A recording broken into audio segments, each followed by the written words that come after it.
Shalom Forgers, apa kabarnya?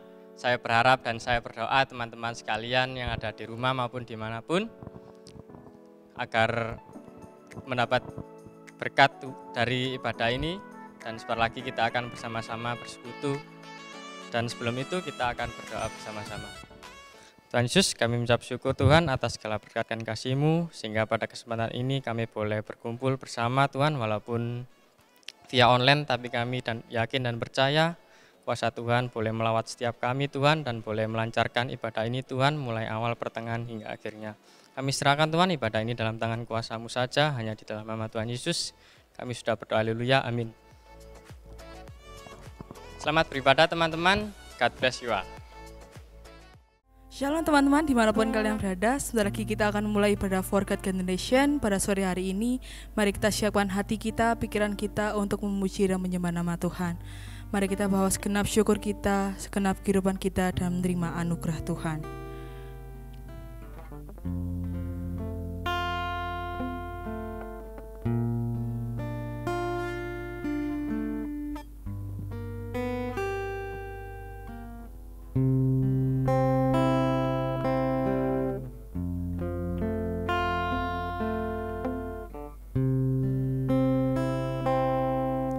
Bila hati terasa berat, tak seorang pun mengerti bebanku. Ku tanya Yesus, apa yang harus ku buat?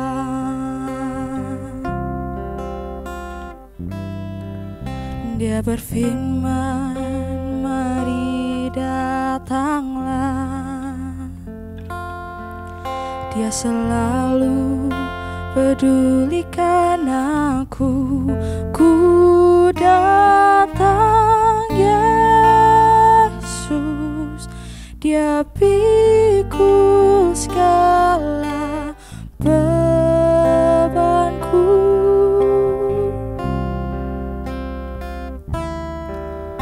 Bila hati terasa berat, tak seorang pun mengerti bebanku. Ku tanya Yesus, apa yang harus ku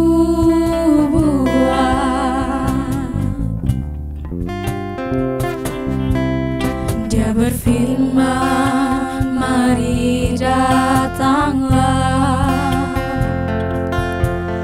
Dia selalu pedulikan aku. Ku datang Yesus, Dia pikul segala bebanku.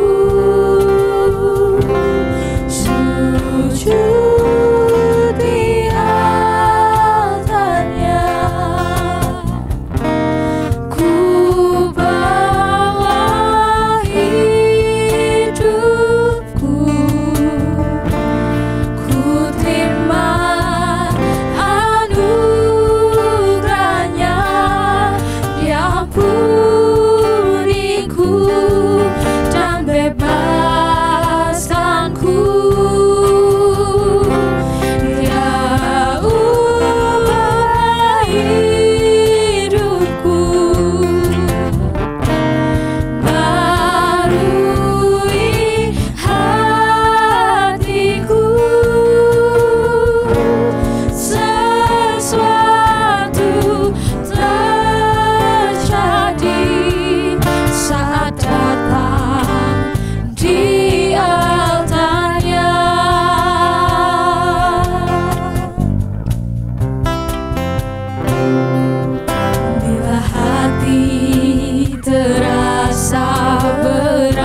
Kami siap memuji dan memuliakan nama-Mu Tuhan lebih lagi. Sama-sama yang percaya boleh katakan amin. Oke teman-teman, kita sungguh dicintai oleh Tuhan. Mari kita ceritakan kebaikan Tuhan bagi setiap kita. Biarlah kita boleh sama-sama bertumbuh untuk kita boleh menjadi saksi Tuhan. Haleluya.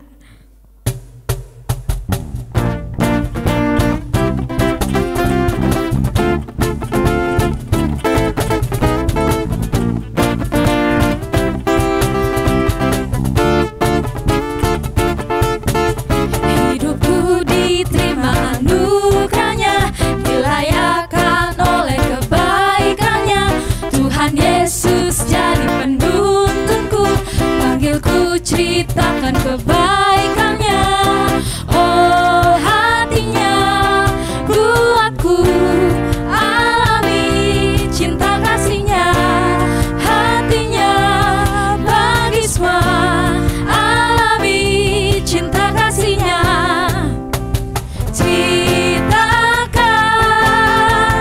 kasihnya di dunia yang sangat butuhkan harapan. Ceritakan kasihnya di dunia yang sangat butuhkan harapan, keselamatan kekal. Haleluya.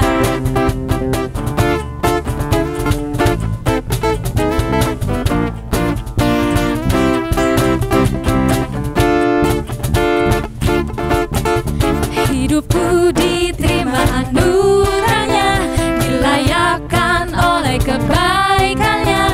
Tuhan Yesus jadi penuntunku, panggilku ceritakan kebaikannya.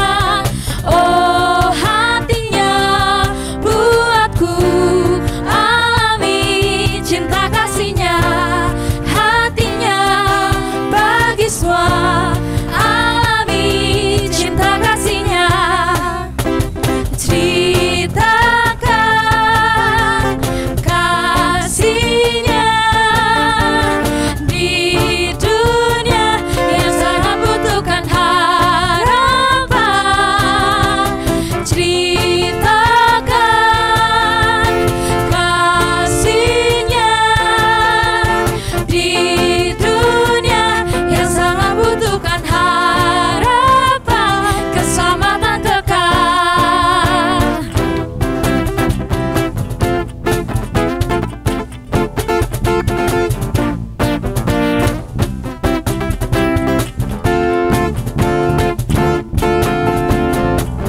Haleluya. Memang hanya Tuhan yang menjadi harapan bagi setiap kita, bagi harapan setiap dunia. Teman-teman, dikala hati kita sedang hancur, kita sedang sedih, tidak ada seorang pun yang bisa kita harapkan, kita andalkan. Kita tahu bahwa Tuhan akan selalu ada buat setiap kita, amin. Biarlah lagu ini boleh sama-sama menjadi pengingat buat setiap kita. Ketika kita sedang hancur, tidak ada seorang pun, tidak ada satu pun yang bisa kita harapkan dalam setiap kehidupan kita. Dia yang selalu menolong dalam setiap janjinya, yang tidak pernah gagal bagi setiap kita. Kita mau pujikan lagu ini bersama-sama.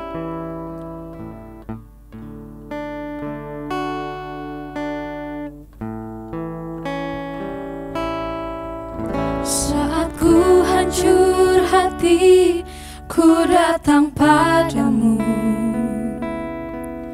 Kau beri kekuatan dan beri penghiburan. Saat tak seorang pun dapat ku andalkan, Kau yang memberi jalan, Kau yang menuntunku. Saat ku tak mengerti dalam hidup ini, Namun hanya firman-Mu Tuhan, firman-Mu selalu menerangiku. Engkau yang buatku kuat lewati semua. Engkau pertolonganku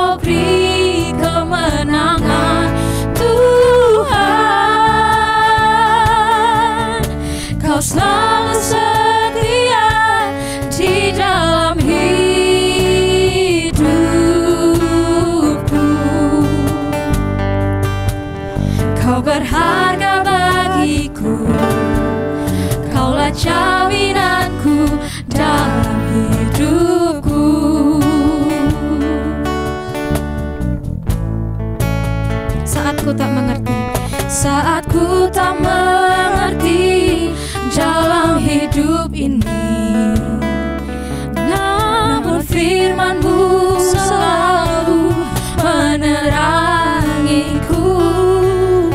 Engkau yang buatku kuat lewati semua. Engkau pertolonganku, tempat harapanku. Tuhan, ku percaya janji-Mu dalam hidupku. Kau beri kemenangan. Tuhan, Kau selalu setia di dalam hidupku.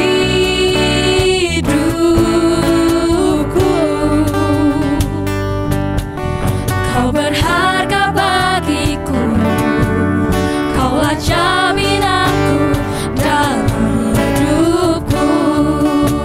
Lebih sungguh-sungguh katakan, oh Tuhan, ku percaya janji-Mu dalam hidupku. Kau beri kemenangan. Tuhan, Kau selalu setia di dalam hidupku. Kau berharga bagiku, Kaulah jaminanku dalam hidupku.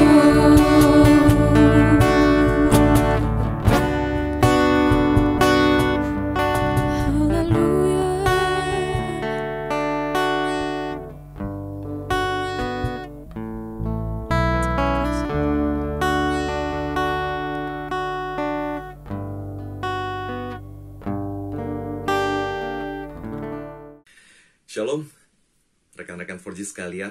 Mari sebelum kita membaca dan merenungkan firman Tuhan, kita berdoa terlebih dahulu. Mari kita berdoa. Bapa di dalam surga, kami sungguh mengucap syukur Engkau boleh masih menyertai kami, memimpin kehidupan kami sampai hari ini. Kami ucap syukur Tuhan buat persekutuan kami. Dan sebentar lagi kami akan membaca dan merenungkan firman-Mu. Kiranya Tuhan yang menolong kami, dan Roh Kudus-Mu yang boleh mencelikan mata rohani pikiran kami, menolong kami dalam pembacaan perenungan ini, agar kami juga boleh mengerti dan kami boleh melakukannya dalam kehidupan kami sehari-hari. Berkati hamba-Mu yang akan menyampaikan, dan juga berkati rekan-rekan 4G yang akan mendengarkannya. Terima kasih Tuhan, kami serahkan waktu renungan ini dalam tangan-Mu. Hanya dalam nama Tuhan Yesus kami telah mengucap syukur dan berdoa. Amin. Bagaimana kabarnya rekan-rekan 4G sekalian? Saya berharap kita semuanya dalam keadaan baik-baik ya. Bersyukur pada Tuhan karena hari ini kita masih bisa beribadah kepada Tuhan. Beberapa waktu ini memang kita semua berada dalam situasi yang tidak menentu. Kita masih dibayang-bayangi oleh pandemi COVID-19, dan kita berdoa kiranya Tuhan yang beranugerah, Tuhan yang menolong dan memampukan kita, sehingga kita dapat melewati waktu-waktu yang sulit ini. Hari ini kita akan membahas sebuah topik, From Brokenness to Victory. Kita akan belajar dari seorang tokoh di dalam Alkitab tentang bagaimana tokoh ini, seorang anak Tuhan, mengalami kondisi hidup yang sulit, terpuruk, dilanda banyak masalah, dan bahkan nyawanya dan keluarganya sendiri terancam. Namun ketika ia bersandar pada Tuhan, ia mengalami perubahan hidup. Ia bertumbuh di dalam Tuhan dan hidupnya dipakai oleh Tuhan menjadi berkat bagi banyak bangsa. Kita akan membaca firman Tuhan dari Kejadian pasal 32 ayat 22 sampai 32. Saya akan membacakannya bagi kita sekalian. Kejadian pasal 32 ayat 22 sampai 32. Firman Tuhan berbunyi demikian. Pada malam itu Yakub bangun dan ia membawa kedua istrinya, kedua budaknya perempuan dan ke-11 anaknya, dan menyeberang ke tempat penyeberangan sungai Yabok. Sesudah ia menyeberangkan mereka, ia menyeberangkan juga segala miliknya, lalu tinggallah Yakub seorang diri, dan seorang laki-laki bergulat dengan dia sampai fajar menyingsing. Ketika orang itu melihat bahwa ia tidak dapat mengalahkannya, ia memukul sendi pangkal paha Yakub sehingga sendi pangkal paha itu terpelecok ketika ia bergulat dengan orang itu.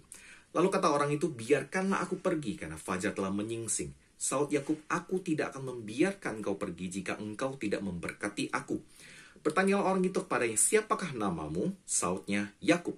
Lalu kata orang itu, namamu tidak akan disebutkan lagi Yakub, tetapi Israel, sebab engkau telah bergumul melawan Allah dan manusia, dan engkau menang. Bertanyalah Yakub, katakanlah juga namamu. Tetapi sahutnya, mengapa engkau menanyakan namaku? Lalu diberkatinya lah Yakub di situ. Yakub menamai tempat itu Peniel, sebab katanya, aku telah melihat Allah berhadapan muka, tetapi nyawaku tertolong. Lalu tampaklah kepadanya matahari terbit ketika ia telah melewati Peniel, dan Yakub pincang karena pangkal pahanya. Itulah sebabnya sampai sekarang orang Israel tidak memakan daging yang menutupi sendi pangkal paha, karena dia telah memukul sendi pangkal paha Yakub pada otot pangkal pahanya. Demikianlah pembacaan firman Tuhan. Rekan-rekan 4G sekalian, ingatkah rekan-rekan apa yang terjadi pada tanggal 2 Oktober 2019 yang lalu?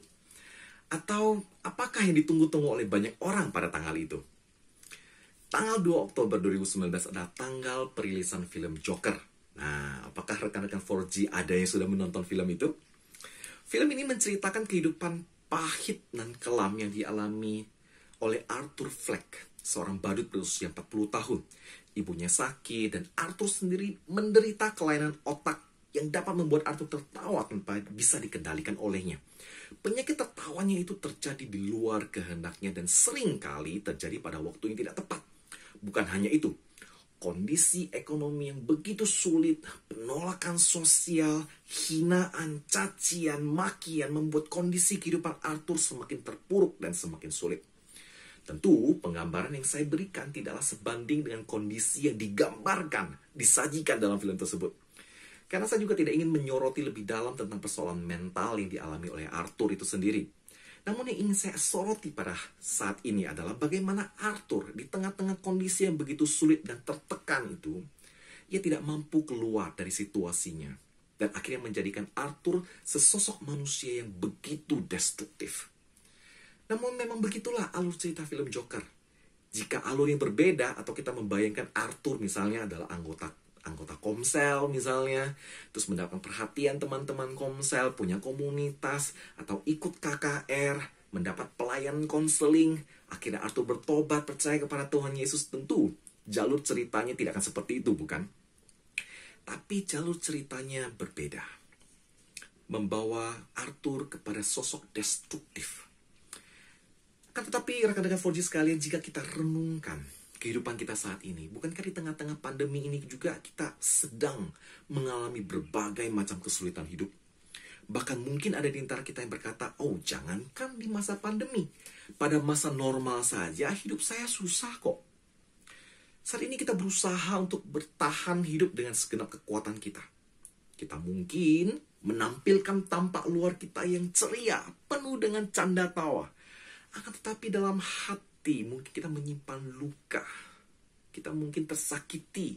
Kita mungkin mendapatkan perlakuan yang tidak baik. Kita mungkin mengalami hal-hal yang buruk dalam hidup kita. Dan pertanyaannya bagi kita adalah, apakah kesulitan-kesulitan, tekanan-tekanan hidup itu telah membuat kita menjauh dari Tuhan? Dan sangat wajar jika kita menanyakan dalam situasi sulit seperti ini, kenapa Tuhan? Kenapa hal-hal ini terjadi pada hidupku? Why God? Why? These things happen to me. Why God I live in this world? Dan mungkin ada banyak pertanyaan-pertanyaan mengapa, dan mengapa. Rekan-rekan 4G sekalian, jika kita mau membuka mata kita bisa melihat dan menemukan ada banyak dari kita. Mungkin teman-teman kita, baik pemuda-pemudi yang ada di gereja maupun di luar gereja, atau di dalam komsel kita maupun di luar komsel kita, mungkin pernah atau sedang mengalami situasi-situasi yang sulit yang membuat hidup kita atau hidup mereka terpuruk, terpelosok, jatuh sampai ke level yang paling bawah, dan membuat hidup mereka maupun hidup kita pecah, hancur, berkeping-keping. Brokenness atau kehancuran, mungkin kata ini bisa mewakili kondisi-kondisi atau pergumulan-pergumulan yang mungkin sedang kita alami saat ini. Dalam film Joker tadi, Arthur mengalami brokenness. Keceriaan dan keriangan yang diharapkan dari profesinya sebagai badut tidak mampu menghadapi pergumulan hidupnya yang paling dalam. Tidak seorang pun yang dapat diandalkannya. Tidak seorang pun yang peduli dengannya. Tidak ada seorang pun yang dapat menolongnya. Arthur mengandalkan kekuatannya sendiri dan ia memilih jalan yang justru membuat keadaannya semakin buruk, baik bagi dirinya sendiri maupun bagi orang lain. Rekan-rekan 4G sekalian, mungkin ada di antara kita saat ini yang Tuhan izinkan mengalami brokenness. Kita diizinkan mengalami hal-hal yang sulit seperti pandemi COVID seperti sekarang ini.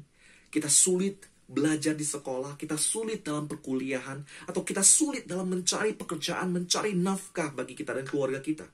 Atau bahkan kita juga sulit dalam relasi kita dengan orang tua kita, relasi dengan keluarga kita, atau bahkan relasi dengan pasangan kita, pacar kita.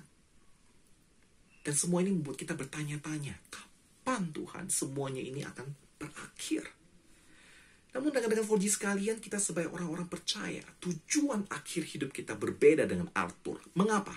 Karena kita punya Tuhan Yesus yang peduli dengan hidup kita.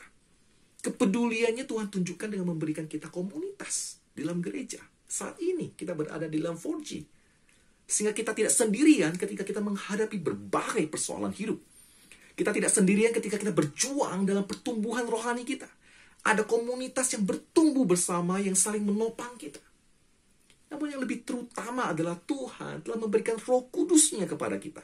Roh Kudus yang akan menolong, memampukan kita mencapai garis finish hidup kita yang memuliakan nama Tuhan. Rekan-rekan 4G sekalian, Tuhan punya rencana yang indah bagi setiap kita. Tuhan mau kita terus bertumbuh di dalam Tuhan. Oleh karena itu, ketika kita mengalami persoalan hidup, ingatlah bahwa Tuhan mau dan Tuhan menghendaki agar kita, setiap orang-orang percaya, mengandalkannya dalam menghadapi setiap permasalahan, pergumulan hidup kita. Dan bukan mengandalkan kekuatan kita sendiri. Namun pertanyaannya bagi kita adalah bagaimana caranya mengandalkan Tuhan agar hidup kita bertumbuh di dalam Tuhan dan mengalami kemenangan. Cara yang pertama adalah mengandalkan Tuhan dengan mengakui kelemahan-kelemahan kita dan menyadari bahwa usaha kita sendiri itu sia-sia. Dalam pembacaan firman Tuhan kita hari ini, kita bertemu dengan Yakub, seorang tokoh kontroversial. Seorang tokoh fenomenal yang kisahnya dapat kita baca mulai dari Kejadian pasal 25 sampai pasal 35. Kisah Yakub ini sangat unik. Dari arti namanya saja, Yakub berarti penipu. Sepanjang hidupnya, hidup Yakub penuh dengan tipu muslihat. Dari mencuri hak kesulungan, dikejar-kejar oleh Esau, Yakub melarikan diri ke rumah Laban, Yakub bekerja dengan Laban, dan kali ini giliran Yakub yang ditipu oleh Laban, perihal istrinya, Lea dan Rahel. Setelah itu Yakub menipu Laban kembali dan Yakub mendapatkan banyak harta dan ternak serta pergi meninggalkan Laban. Dan ketika kita sampai pada pasal 32 ini, kita mendapati cerita Yakub sedang mempersiapkan diri untuk bertemu dengan Esau. Sekarang ketika Yakub menghadapi masalah terbesarnya, yaitu Esau. Dan dalam pasal sebelumnya kita mendapati bahwa Esau juga sedang hendak menemui Yakub, tapi dengan membawa 400 orang. Wow! Kita bisa membayangkan sekarang bagaimana ketegangan yang terjadi. Inilah ketakutan oleh Yakub dengan membawa 400 orang. Apa yang bisa dibayangkan oleh Yakub? Yang bisa terbayangkan pastilah nyawanya terancam, nyawa keluarganya terancam. Oh, tidak bisa terbayangkan. 400 orang. Betapa takutnya Yakub kepada Esau. Yakub takut bertemu dengan Esau.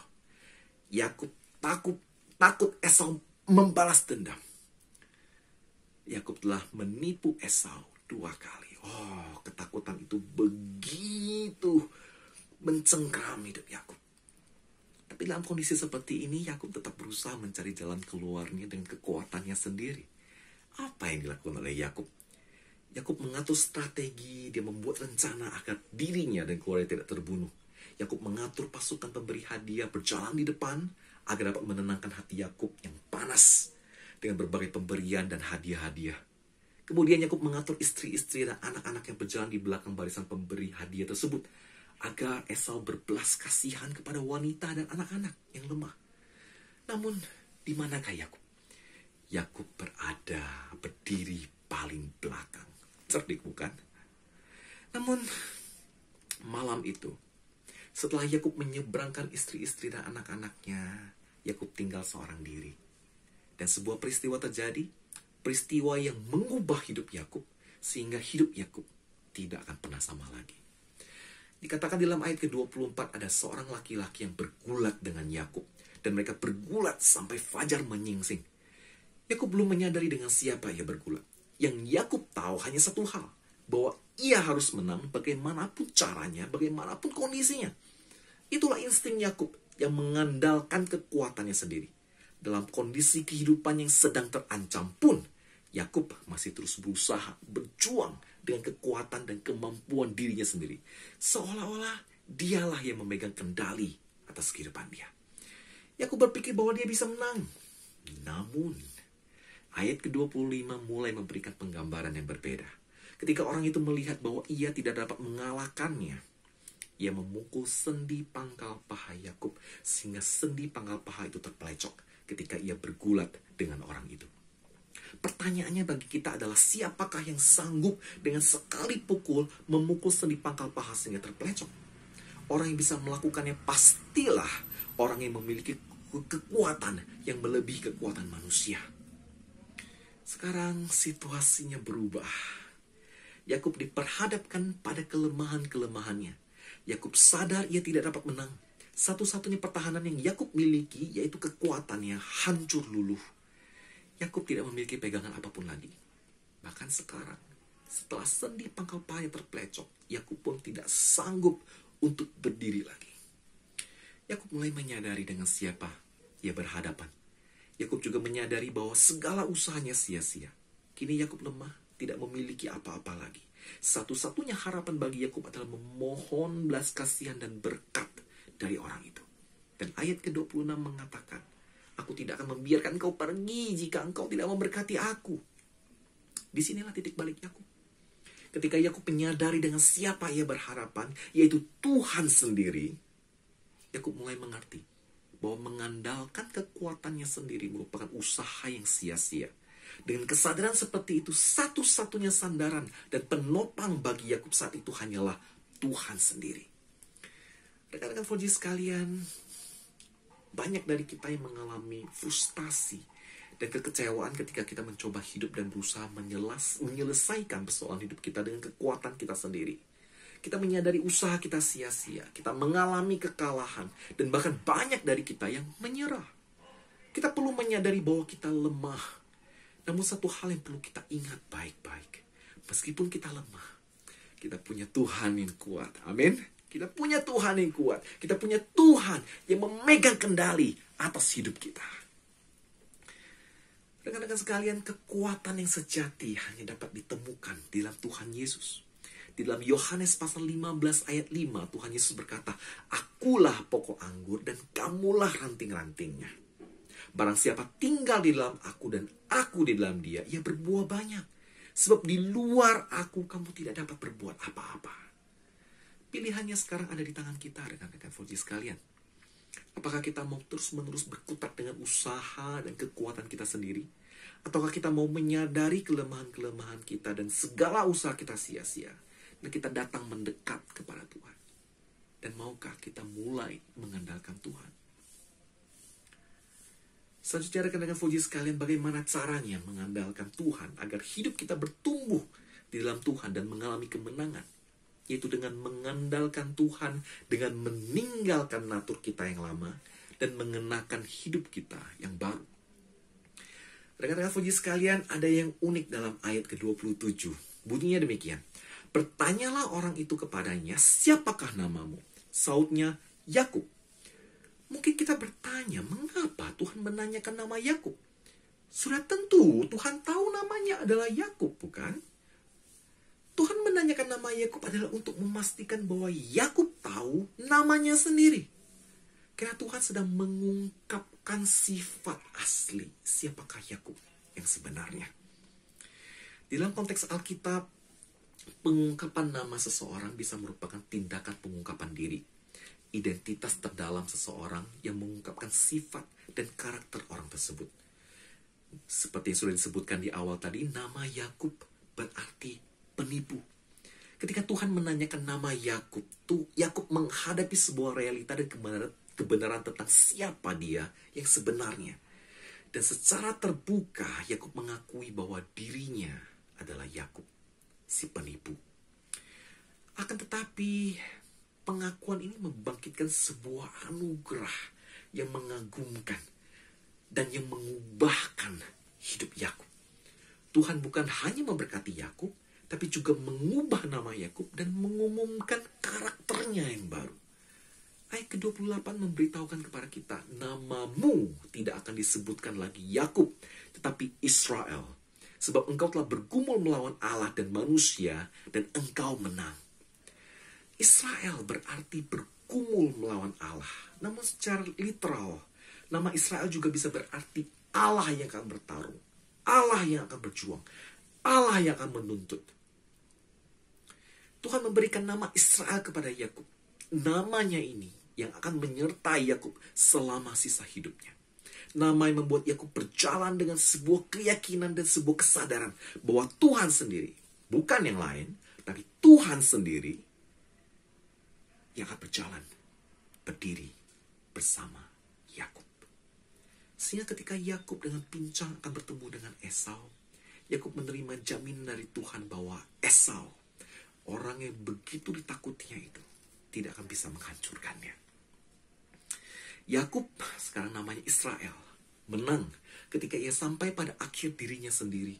Kelemahan Yakub melahirkan kekuatan. Kekalahan Yakub menghasilkan kemenangan.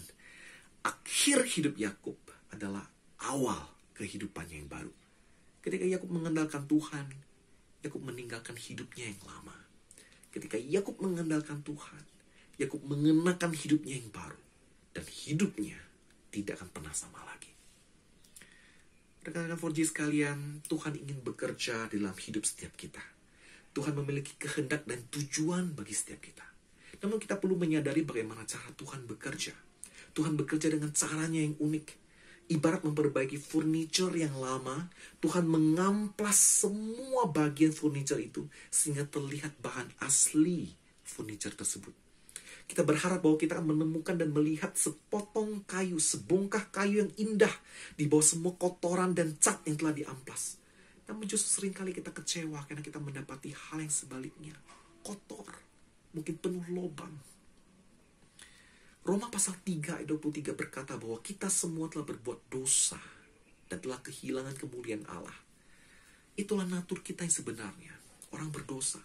Sebelum Tuhan bekerja dalam hidup kita, sebelum Tuhan mengubahkan hidup kita, Tuhan mau terlebih dahulu memperlihatkan siapa diri kita yang sebenarnya. Tuhan menghendaki agar kita mengakui siapa kita yang sesungguhnya. Sebagai orang berdosa, kita tidak layak di hadapan Tuhan yang kudus dan yang suci. Sebagai orang berdosa, kita hanya layak dimurkai dan mendapat penghukuman dari Allah. Namun hanya di dalam Yesus Kristuslah kita beroleh pendamaian dengan Allah. Tuhan Yesus telah menebus kita dengan mengorbankan dirinya mati di atas kayu salib. Dan dia bangkit, dia menang atas maut. Dia telah memberikan kita harapan baru, kehidupan yang baru. Dan sekarang kita, hidup kita adalah milik Tuhan. Dan di dalam Tuhan Yesus, hidup kita tidak akan sama lagi. Tuhan menghendaki perubahan yang permanen dalam kehidupan kita. Tuhan menyediakan keselamatan melalui Yesus Kristus. Maukah kita datang kepadanya? Maukah kita datang mengakui keberdosaan kita, siapa diri kita yang sebenarnya? Dan maukah kita menerima anugerah keselamatan yang dari Yesus, yang menyucikan kita dan mengubahkan kita menjadi hidup yang baru bersama dan di dalamnya. Janjinya ia akan memberikan hidup yang baru kepada kita. Dan dengan menerimanya, hidup kita tidak akan pernah sama lagi. Rekan-rekan 4G sekalian, ada banyak pergumulan, persoalan-persoalan yang kita hadapi tanpa kita mampu menyelesaikannya. Kita begitu depresi, kita begitu frustasi, kita begitu kecewa, dan kita merasa tidak ada harapan. No hope. Dan jika hal seperti itu yang kita rasakan saat ini, mungkin tanpa kita sadari kita telah terlalu mengandalkan kekuatan kita sendiri ketika menghadapi persoalan dan pergumulan hidup kita. Namun firman Tuhan menjanjikan sebuah kabar baik bagi kita semua. Kabar baiknya adalah Tuhan menghendaki agar kita, orang-orang percaya, mengandalkan Tuhan dalam menghadapi setiap permasalahan hidup kita. Dan bukan dengan mengandalkan kekuatan kita sendiri. Tuhan tidak mau kita sendirian ketika kita menghadapi badai kehidupan ini. Tuhan mau kita bersandar dan mengandalkannya. Maukah kita datang mendekat kepadanya dan kita mengakui bahwa kita lemah? Maukah kita mengakui dan menyadari bahwa di luar Tuhan segala usaha kita sia-sia? Dan mari kita serahkan seluruh kehidupan, kendali hidup kita kepada Tuhan. Dan ketika Tuhan mengambil alih hidup kita akan melihat bagaimana tangan Tuhan bekerja dengan ajaib. Dengan mengandalkan Tuhan, kita akan melihat bahwa hidup kita tidak akan sama lagi. Tuhan menjadikan hidup kita from brokenness to victory. Dan kita akan melihat bagaimana Tuhan memakai hidup kita untuk tujuannya yang mulia. Kiranya Tuhan Yesus menolong dan memampukan kita. Amin. Mari kita berdoa. Tuhan, terima kasih buat firman-Mu yang telah Engkau sampaikan pada kami. Ajar kami Tuhan, untuk kami boleh mengakui dan menyadari bahwa segala usaha kami sia-sia. Kami membutuhkan rahmat, kami membutuhkan anugerah-Mu, dan kami membutuhkan pertolongan-Mu. Ajar kami Tuhan datang mendekat kepadamu. Dan kiranya Tuhan yang boleh mengampuni segala dosa dan kesalahan kami. Dan Tuhan nyatakan kehendak-Mu, apa yang akan kami lakukan, apa yang harus kami lakukan. Dan kami boleh berdiri teguh dalam ketetapan-ketetapan-Mu. Kami boleh menerima anugerah keselamatan-Mu. Dan itu menjadi sebuah kekuatan bagi kami. Untuk kami boleh menghidup dalam berbagai macam tekanan, kesulitan kehidupan yang kami alami saat ini. Kiranya Tuhan menolong, Roh Kudus-Mu yang menolong, menyertai dan memampukan kami. Terima kasih Tuhan, terima kasih. Ini doa kami. Dalam nama Tuhan Yesus kami telah mengucap syukur dan berdoa. Amin.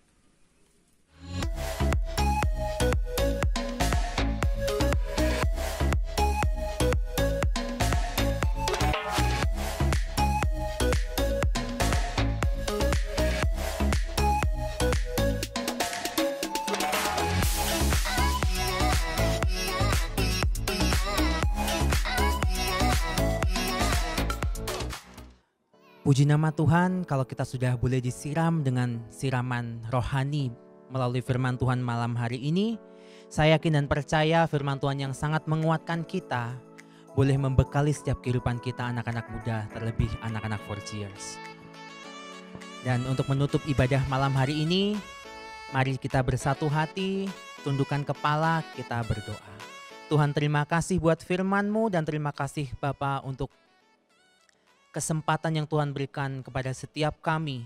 Kami boleh beribadah sekalipun melalui online, tetapi kami percaya kuasa-Mu, lawatan-Mu Tuhan bersama-sama dengan kami dan nyata dalam kehidupan kami.